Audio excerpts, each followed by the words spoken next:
Welcome back to the Talking Hedge. I'm Josh Kincaid, Capital Markets Analyst and host of your Cannabis Business Podcast. Today, we're going to talk about the volatility in the cannabis sector, which is opening up opportunities for willing investors, beginning with our own AI-based Cannabis Index, which is up 40% in the last two quarters, 38.35% to be exact, which is a lot better than the competitors. So by comparison, you've heard of the ETFMG Alternative Harvest Index, ticker symbol MJ, as well as maybe POTX. Both are down 46 and 44% respectively, while we're up 38%. So an 80% difference is pretty nice.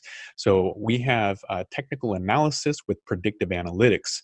So we are doing very, very well. We have an average 3-year return of 42%. So although the cannabis index is new over the last, 2 quarters, the algorithm has been in place and doing very, very well. It's only open to accredited investors or institutional investors for now until we file an IPO, hopefully within the next couple of quarters, maybe a year, depending on a couple of factors. But in the meantime, we're doing really well and hopefully open to the general public soon. So there's a New York-based investment firm called Navy Capital. They're bullish on the cannabis industry. There's a lot of talks about buy the dip. I wouldn't really look at that. I don't advise anybody to buy individual securities. I would look at an overall index, especially during volatility. So since 2016, the company invested about $200 million in roughly 40 different cannabis companies. 90% of those investments are US-based cannabis businesses, and half of those are plant-touching space. So it's a lot different than most that avoid the cannabis touching. There's REITs or real estate investment trusts, similar to MedMen, which is a multi-state operator, going and buying, commercial property. They're a lot less risk averse, which is good. It's a nice change. So this investment firm's long-term ties to the cannabis industry is seen as an evolution in the space. Quote, the industry looks completely different from when Navy began investing in the industry.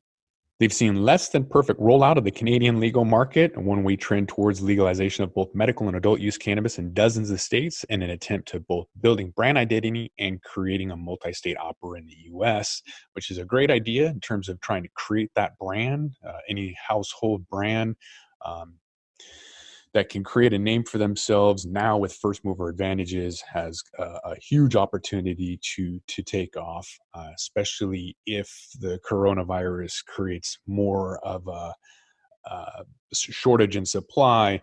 People are going to take a look at a healthier brand, something that's available, and this could be a huge opportunity. So as an investor, they're taking note of the impact that vertical integration has on the American cannabis market. And so they're not looking at Washington State. We don't have vertical integration. Retail shops are separate from the producer processor, which has been a disadvantage. And there's more than that. Washington State is limited outside investment capital. They try to put a cap on THC, concentrates at 10%. There's a felony on maintaining and operating a marijuana lounge. All of these issues, the state is crazy. And so I wouldn't advise anybody to do business in Washington State at this point. So from a business model standpoint, the irony of the market today is that vertical integration in the U.S. commands a premium because of the lack of capital and a bumpy implementation of freshly legalized markets. We're seeing that in every single market, whether it's Canada or otherwise. Mexico has this to look forward to when they legalize. There's always a slow rollout, limited supply, high prices. It's all the same every single time.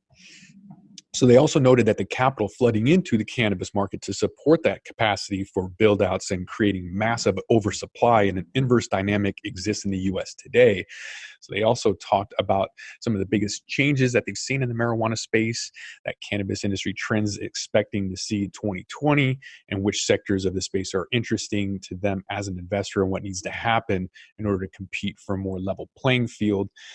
We've talked on all of these issues with our predictions of fourth quarter, even before the coronavirus. We had this prediction earlier in the year about just consolidation, and that fourth quarter will be a pop in sales as a lot of these businesses go out that are just brands. Private labeling, buying CBD from somebody else and slapping your name on it is going to be very, very difficult unless you're in a place like Puerto Rico that offers a 4% corporate tax cap.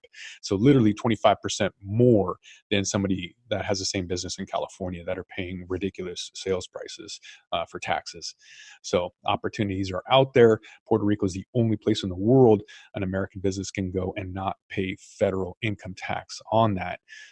So look up Act 20 or email me at josh@thetalkinghedge.com. And of course, if you're interested in the AI-based Cannabis Index, I'm giving out a 1/4 point for any referrals. So if you do know somebody who would like to invest, let me know, josh@thetalkinghedge.com. So with that, we're going to roll this one up. I'm Josh Kincaid. This is The Talking Hedge. Don't forget to like, share, and subscribe, or don't, and I'm out.